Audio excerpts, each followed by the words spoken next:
Hello and thanks for joining us. If you sit tight and pay attention, you'll know the secrets of troubleshooting refrigerators. It is important to note that we will not be covering the sealed system in this video. The sealed system video is order number 1010. Although after viewing this video, you should be able to repair over 90% of all problems associated with refrigerators.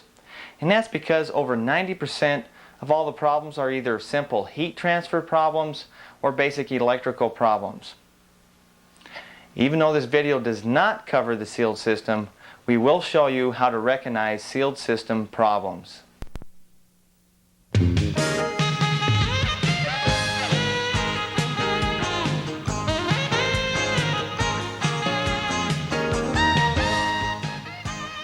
When the compressor is energized, Freon is pumped throughout the system.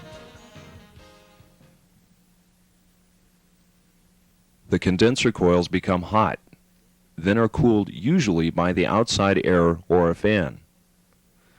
From the condenser, the Freon is pumped through a small capillary tube and into the evaporator. When the Freon enters the evaporator, it changes from a liquid to a vapor. At this point, the evaporator cools and the coils frost up.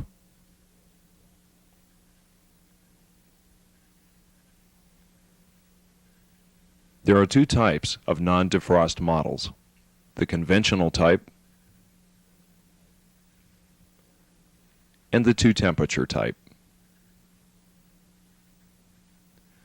The conventional type, like the one shown here, usually has one outside door with a separate door for the freezer inside.